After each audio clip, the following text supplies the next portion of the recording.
Bonjour, aujourd'hui 13 novembre, nouvelle édition de votre journal de fin de semaine. Voici les titres. Le skipper versaillais Tanguy Delamotte a bouclé hier soir la 12e édition de la Transat Jacques Vabre avec sa coéquipière Samantha Davis. Grâce au soutien des internautes, l'aventure permettra à Mécénat Chirurgie Cardiaque d'opérer une vingtaine d'enfants. Au 1er janvier 2016, 6 maisons départementales des Yvelines vont être créées pour renforcer la proximité du département auprès des populations. Nous en parlerons en plateau avec Ghislain Fournier. C'est le vice-président délégué à la nouvelle organisation territoriale. Et comme chaque vendredi, retour sur les principaux sujets que nous avons traités cette semaine, du test de la première voiture autonome à Versailles aux commémorations du 11 novembre. De nouvelles mesures autour du temps de travail doivent rentrer en vigueur au 1er janvier 2016 pour les agents de l'agglomération de Saint-Quentin en Yvelines. La durée légale pour les fonctionnaires s'appliquera, mettant fin à une série d'avantages concédés depuis une quarantaine d'années. Ce sont ainsi par exemple 13 jours de congés par an qui vont être supprimés. Après l'échec des négociations en début de semaine, la grève a été votée par l'intersyndicale CFDT-CGT pour ce vendredi 13. Nous vous l'avions annoncé déjà hier. Un rassemblement s'est tenu devant le siège de l'agglomération. Vous envoyez les images. Et si aucun accord n'est possible, les agents veulent durcir le ton.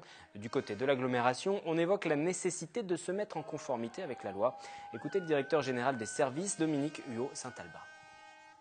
Donc la Casquie a engagé depuis le mois de septembre la question de la révision de son temps de travail pour coller au cadre légal qui veut que l'ensemble des salariés de France et de Navarre travaillent à temps plein à 1507 heures par an. Aujourd'hui, les salariés de la Casquie travaillent en moyenne 1512 heures. Donc le sujet que nous portons aujourd'hui est de pouvoir, au titre de l'exemplarité du service public, revenir à ce cadre légal. Le dialogue est encore ouvert, il n'a jamais été interrompu. Michel Laugier, je vous l'ai dit tout à l'heure, a souhaité véritablement que nous ayons un très grand nombre de réunions avec les représentants du personnel. La date du 1er janvier arrive. Maintenant, il faut véritablement que l'on aille à l'accord avec détermination, avec envie, en préservant bien entendu la souplesse de travail, en permettant aux collaborateurs de bien articuler leur vie personnelle avec les contraintes du service public. Mais le sujet, il est là. Nous sommes ouverts à cette négociation, nous le restons et je ne doute pas que nous parviendrons à un accord. Recueilli par Fanny Bourdillon, la grève menée aujourd'hui était reconductible. Nous verrons dans les prochains jours comment les agents souhaitent réagir. Un mot de politique à présent avec cette prise de position de Benoît Hamon, député des Yvelines, socialiste, candidat au régional en Ile-de-France. L'Assemblée nationale vient d'adopter son amendement pour que la communauté d'agglomération de Saint-Quentin en Yvelines conserve le dispositif de pondération fiscale dont elle bénéficie. Concrètement, cela signifie que la contribution due par Saint-Quentin ne sera pas multipliée par 6. Elle restera d'un peu moins de 2 millions d'euros, permettant ainsi de préserver les finances. Et puisque j'évoquais brièvement les régionales, sachez que Lutte ouvrière occupe le terrain à moins d'un mois du scrutin avec un meeting régional pour la liste Île-de-France à Paris avec Nathalie Arthaud ce vendredi 13 novembre à 20h30 à la Mutualité à Paris. Puis demain, samedi, avec une réunion publique à 18h avec Thierry Gonneau, c'est la tête de liste Yvelines et ce sera à Mantes-la-Jolie.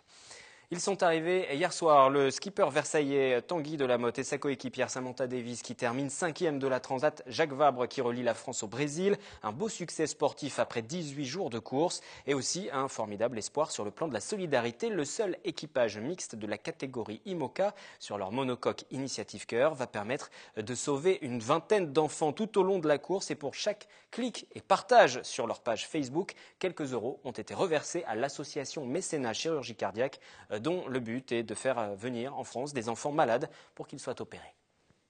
Ah ouais, c'était royal. Royal, super content d'être là, dur d'y être justement, donc c'est pour ça qu'on est super content. Jusqu'au bout, on y a cru, jusqu'au bout, on s'est battu. Le duo a vachement bien fonctionné, l'équipe avec Sam a été géniale et on a été au-dessus des objectifs qu'on s'était fixés, quoi. Donc pour ce qui est de l'objectif solidaire, on a atteint 20 enfants, ce qui était le double de ce qu'on avait fixé au départ, donc voilà, ça c'est top. Depuis le début de l'aventure en 2012 d'Initiative Cœur, ce sont au total plus de 50 enfants qui ont déjà été opérés. On quitte le Brésil pour revenir dans les Yvelines. Quelques images à présent de l'intégration hier de 5 enfants de Morpa au club Coup de Pouce. Coup de Pouce, c'est une association qui, en partenariat avec l'Éducation nationale, permet à chaque élève depuis 20 ans à travers la France d'accéder à un parcours de réussite scolaire grâce à une aide personnalisée. Concrètement, des animateurs vont aider les enfants en dehors des heures de cours avec le relais des parents. Le climat en question jusqu'au 12 décembre. La communauté d'agglomération de Saint-Quentin propose un mois d'activités, conférences, expositions, projections autour du climat. Samedi dernier, déjà, la médiathèque du Petit Canal accueillait un Serious Game, un jeu d'immersion où les décisions du joueur impactent nos actions sur l'environnement. Mélanie Poquet. Depuis plus d'un siècle, nous utilisons les ressources énergétiques sans se préoccuper de leur quantité. Direction l'année 2020 où nous pourrions être dans une impasse. La mission de ces enfants, remonter le temps. Là, il s'agit d'aider le maire à choisir une source d'énergie durable. Tout à l'heure, on a parlé des énergies, on a dit qu'elles pouvaient être fossiles. Donc, est-ce que les énergies fossiles sont durables? Non, d'accord. Ce Serious Game est particulièrement focalisé autour des enjeux, des problématiques autour de l'énergie. Donc, le gaspillage de l'énergie, des énergies fossiles et énergies renouvelables, de la sobriété énergétique et de l'efficacité énergétique. Accompagnés de 3 conseillers environnementaux, sociaux et économiques, ces jeunes ont dû notamment aider Benjamin à organiser ses vacances ou Olivier à reconstruire un village. On a fait une ville, on a renouvelé la ville, on a amélioré, on a mis des panneaux solaires pour l'énergie. Économiser l'électricité, parce que je sais que des fois quand je sors de ma chambre, je laisse tout le temps allumée. Eux sont parvenus à rendre la Terre plus durable et vivable. Si vous voulez vous aussi tenter de protéger la planète, le Serious Game peut se jouer en ligne. On en vient à l'invité de ce vendredi. Je reçois Ghislain Fournier, conseiller départemental des Yvelines, responsable de la nouvelle organisation territoriale. Bonjour. Bonjour. Et bienvenue sur ce plateau. 1er janvier 2016, 6 maisons départementales des Yvelines vont être créées pour renforcer la proximité du département auprès des populations. À quoi cela va servir, tout simplement? Alors, ça va servir à rendre un meilleur service à la fois aux usagers, mais surtout aux maires et aux intercos. On est dans quel contexte? On est dans un contexte clairement de réorganisation parce que nous avons le contexte législatif qui fait que nous sommes dans la création des grandes intercommunalités. Oui, parce que le découpage de ces 6 maisons du département, des maisons départementales, sont calées sur les nouvelles agglomérations. Sur les futurs intercos, sur les futurs agglos. Qui seront officiels au 1er janvier. Qui seront officiels au 1er janvier. Et donc, ça forcément redéfinit les politiques d'aménagement et d'intervention du conseil départemental sur notre territoire. Et puis, nous sommes aussi dans un contexte de baisse forte des dotations de l'État, absolument sans précédent pour le conseil départemental des Yvelines, ce qui nous amène forcément à repenser l'action publique et à proposer la création de ces maisons départementales. Vous l'avez dit, 6 maisons départementales, 4 en territoire urbain et 2 en territoire ruraux. Et on y fera quoi dans ces maisons départementales ? On y fera quoi? Il y aura 4 grands pôles. Il y aura tout d'abord un pôle santé, dans lequel il y aura toutes les actions de PMI, de planification familiale, toutes les actions de santé publique avec l'ARS. Nous aurons également un pôle autonomie, tout ce qui concerne personnes handicapées, personnes âgées, avec les politiques d'APA et d'APCH. Nous aurons le pôle social qui concernera l'accompagnement du public fragile, mission fondamentale de l'action sociale du conseil départemental, avec l'ouverture notamment des droits au RSA. L'aide sociale à l'enfance également, et puis un dernier pôle qui est le pôle de développement local dans lequel on y mettra toutes les politiques d'insertion, de retour à l'emploi du public qui est en recherche et surtout tout ce qui est aménagement du territoire. Ça doit être l'interface des intercos et des maires quand ils viennent demander de l'aide et surtout quand ils viennent demander de participer aux politiques départementales. Vous évoquiez tout à l'heure la baisse des dotations. Il y a quelques mois, quelques années auparavant, on évoquait même la disparition des départements pour faire des économies. La création de ces maisons départementales, c'est pas paradoxal? Ça ne va pas coûter plus cher? Non, ça ne va pas coûter plus cher. Et l'objectif, si vous voulez, comme je l'ai dit, c'est d'envisager l'avenir en se calant sur le périmètre des intercos.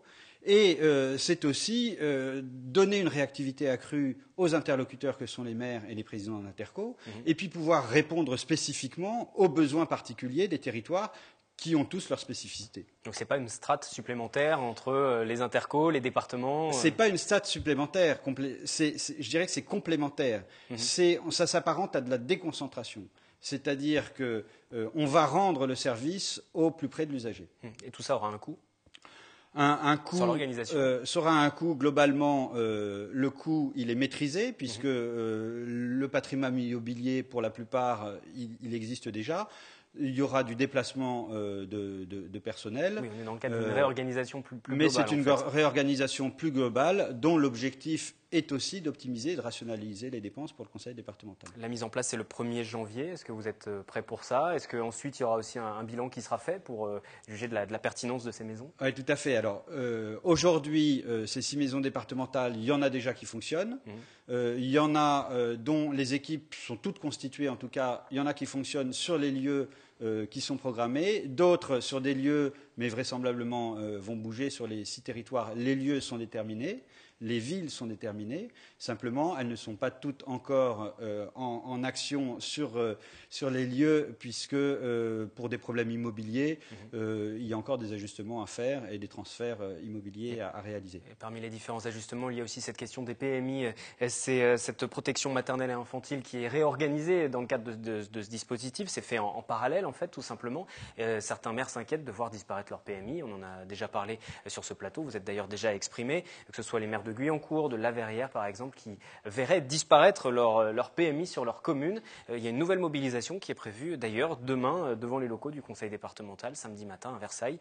Vous réagissez comment? Où en est la discussion? Est-ce qu'on a l'impression que chacun campe sur ses positions? Non, alors on avance. Alors sur la réorganisation globale, vous l'avez dit, l'objectif c'est d'arriver à une vingtaine de PMI, mais qui soient ouvertes au public en permanence, qui soient des vrais lieux d'accueil, qui soient des vrais lieux où on a une consultation à la fois de médecins et de puères 5 jours sur 7, qui puissent être éventuellement ouvertes en soirée quand les besoins des populations le nécessitent. Donc des vrais lieux lisibles, professionnels et permettant un meilleur accueil de la population par rapport à ce qui existe aujourd'hui, où 60% des PMI ne sont ouverts que 2 après-midi par semaine.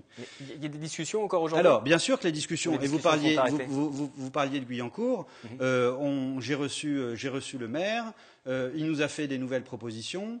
Il s'avère que il nous a appris qu'il allait devoir fermer une école à Guyancourt, l'école Coton, et qui s'avère être un lieu tout à fait judicieux pour installer vraisemblablement et même certainement la future PMI de Guyancourt. Donc c'est ce lieu-là qui sera choisi pour la PMI de Guyancourt. Mais néanmoins, il y a toujours une mobilisation demain.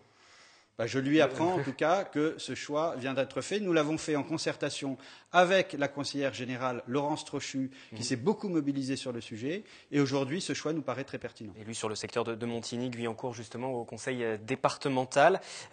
Globalement, dans le cadre de cette réorganisation, puisque vous êtes en charge pour le conseil départemental de cette nouvelle organisation territoriale, est-ce qu'il y a d'autres dossiers, d'autres priorités qui vont se mettre en place sur les prochains Écoutez, mois? vous avez en effet les maisons départementales, vous avez les PMI et vous avez les secteurs d'action sociale sur lesquels nous allons travailler pour trouver des lieux les plus pertinents possibles et les plus en adéquation avec les besoins de la population. Tout ça dans un contexte de baisse des dotations. Est-ce que ça limite votre action? Très forte baisse des dotations historiques pour le département des Yvelines de la part de l'État.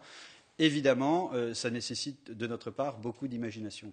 Merci Ghislain Fournier d'être passé sur le plateau pour nous faire part de cette réorganisation territoriale. Vous l'avez compris, concernant les PMI, il y a une mobilisation, mais le dialogue qui se poursuit avec des solutions qui sont à l'étude. Et puis, ces maisons départementales des Yvelines au 1er janvier 2016. Merci à vous. Nous passons à la seconde partie de cette édition du vendredi de votre journal.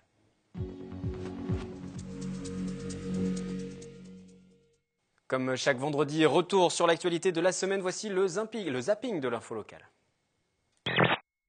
Cela fait 1 an et demi qu'ils manifestent. Demain, vendredi 13, les médecins libéraux vont frapper un grand coup contre la loi santé de Marisol Touraine. Près de 90% d'entre eux devraient fermer leur cabinet. Ils ont nommé leur mouvement le Black Friday. À première vue, rien de très futuriste. C'est à l'intérieur que cette voiture bimode cache ses innovations. Caméras, capteurs, équipements électroniques et ordinateurs dans le coffre permettent à ce véhicule de se conduire tout seul.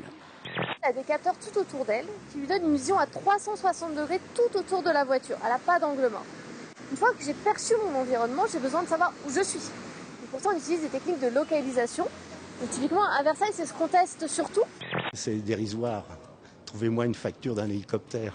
Voilà. Ce qui est dommage, c'est que ça donne un peu de côté négatif sur l'agglomération, qui est une vraie réussite. Et quand on veut faire le bilan d'une entreprise, on ne regarde pas que son passif, parce que ça, je ne connais aucune société qui regarde que son passif, elle va bien. Il faut regarder aussi l'actif. 15 novembre à 15h à la salle de la Tour à Voisins-le-Bretonneux. Diane, vous serez présente. Journaliste, 2014, vous quittez le Burundi après avoir dénoncé les actes antidémocratiques du président. Et aujourd'hui, vous dites que la situation est critique. Membre de la société civile ou journaliste, beaucoup ont choisi le chemin de l'exil. Sinon, c'était la mort. Oui, c'est ça. On a un régime du président, justement, le président qui veut garder son mandat qui est anticonstitutionnel, qui a été dénoncé par les activistes de la société civile, les journalistes. Et du coup, on devient candidat à la mort. Garder en mémoire le sacrifice de nos ancêtres, et plus particulièrement en ce jour, celui des anciens élèves du lycée Hoche, nombreux à avoir péri au cours du premier conflit mondial. 380 noms résonnent entre les murs du lycée Hoche ce matin à Versailles. Une matinée pour se souvenir et rendre hommage aux anciens élèves tombés au champ d'honneur. Une cérémonie qui n'avait pas eu lieu depuis 20 ans, ravivée aujourd'hui grâce aux élèves de l'établissement. Le 12 novembre 2014, voici tout juste un an, le robot Philae transporté par la sonde européenne Rosetta se posait sur la comète Tchouri, une réussite à laquelle l'université de Versailles, 50 ans en Yvelines, s'associe. Nous revenons sur cet événement historique. Le club de football de Trappes est en deuil. L'attaquant de l'équipe senior Samba Sissoko, 20 ans, l'un des meilleurs joueurs du championnat de promotion d'honneur, est décédé dans un accident de la route dans la nuit de samedi à dimanche dans la zone d'activité de Trappes. Un mot de la programmation à présent de nos confrères de Radio Sensation. Nicolas Kirillovitz reçoit pour son hebdo politique dimanche à 18h Jean-Michel Forgousse et Sandrine Grand-Gambe, le premier vice-président de la communauté d'agglomération de Saint-Quentin des Républicains et la responsable de l'opposition socialiste. Les deux élus vont échanger, débattre sur les audits et puis ces accusations de mauvaise gestion dont font l'objet l'ancienne équipe. Écoutez un extrait. Pourquoi est-ce qu'on trouve des ordres de mission de partir en hélicoptère? Un ordre de mission, c'est un ordre de mission, il est signé par le président. On me dit que c'est un faux maintenant. Voyons, un ordre de mission signé par le président, adressé à un vice-président, on dit que c'est un faux. Mais enfin, non mais si c'est ça, la dialectique socialiste, c'est que vous n'assumez jamais vos erreurs. Vous êtes en train de mettre le pays dans une situation dramatique. La démocratie, un débat, c'est de laisser répondre. On va laisser c'est quand même. Qu'est-ce que vous dites de toutes ces dépenses? Déjà, moi, je veux voir les ordres de paiement. Est-ce que l'agglomération a payé des déplacements en hélicoptère? L'agglomération n'a pas payé. Est-ce que vous avez ces informations-là, par exemple? Vous en êtes certain? Oui. Pourquoi il y a un ordre de mission signé du président? Est-ce que vous avez un ordre de paiement? On a un ordre de mission. Est-ce que cet ordre de mission est un faux, alors? Je vous dis, est-ce que vous avez un ordre de paiement? paiement? Non, j'ai pas non plus le contrôle de l'hélicoptère. Vous voyez, j'ai pas non plus la pièce de contrôle de. Vous annoncez quelque chose de très grave. Du niveau d'huile de l'hélicoptère, oui. Ce n'est pas dans les audits, parce qu'en fait, le problème qui s'est passé, c'est des décisions politiques. La suite à écouter sur Radio Sensation dimanche ou à retrouver sur le compte YouTube de la station. Quant à nous, le journal va revenir lundi avec Florane Parfait. Il sera question au cours de la semaine de la soirée des entrepreneurs organisée par la communauté d'agglomération. Le thème, la France qui innove dans un monde qui bouge. Olivier Dassault, président du conseil de surveillance du groupe industriel Marcel Dassault, ou encore Guillaume Sarkozy, délégué général de Malakoff Médéric seront présents. Et cette soirée sera retransmise sur notre antenne, donc mardi à partir de 18h30, juste après le journal de la rédaction. Et puis également dans le journal cette semaine, le résumé complet du festival du film documentaire à Saint-Quentin qui se déroule jusqu'au 15 novembre. Exposition, rencontres, ateliers et bien sûr projections à travers toute l'agglomération. Le festival s'est ouvert hier soir, jeudi, à l'UGC de Montigny-le-Bretonneux, vous le voyez. On se quitte à présent pour ce journal du vendredi avec du sport, du tennis de table. Le championnat départemental des vétérans était programmé mercredi dernier au gymnase Thierry Gilardi des Clés-sous-Bois. Au total, une centaine de participants entre 40 et 70 ans. Les détails avec Mickaël Midoro et William L. Et je vous souhaite un excellent week-end. La passion pour le tennis de table n'a pas d'âge. Pour la deuxième année consécutive, le championnat départemental des vétérans, une catégorie pour les joueurs âgés de 40 à 70 ans, était organisé au gymnase Thierry Gilardi des Clés-sous-Bois. Objectif de cette compétition, déterminer le classement des Yvelines. Les meilleurs sont qualifiés pour le championnat régional. Le tennis de table est un sport qui vieillit, faut le dire. Donc il y a de plus en plus de vétérans, mais des vétérans qui jouent depuis déjà un bon moment au niveau de la pratique de ce sport, et le niveau reste assez intéressant puisque les meilleurs vont se qualifier pour le niveau régional et après le niveau national. Au total, 116 participants venus de 23 clubs du département ont participé à la compétition. Pour remporter la victoire, chaque joueur a sa technique. Je joue en prise porte-plume, comme un certain nombre de Chinois, c'est-à-dire que je tiens ma raquette avec 2 doigts. Donc c'est un petit peu particulier parce que le jeu est très axé sur le coup droit. Après, effectivement, chaque personne a son propre jeu. Il y a des attaquants, il y a des défenseurs, et à l'intérieur des attaquants et des défenseurs, il y a aussi des spécificités, quoi. Mon jeu, c'est plutôt la poussette et le contre. Voilà, un peu le revers, mais là, je suis un peu handicapée avec mon revers. Donc, vous avez vu la finale, on a surtout beaucoup poussé, on a essayé de se neutraliser. Donc, voilà, mon jeu, c'est un peu d'essayer d'embêter l'adversaire, plus que de marquer les points en attaquant très fort. Plusieurs techniques, mais l'objectif reste la victoire. 7 joueurs sont montés sur la plus haute marche du podium dans leurs catégories respectives. Chez les hommes, le Guyancourtois Pascal Piessé a brillé pendant la compétition. Le pongiste a raflé la mise dans la catégorie des 50-59 ans.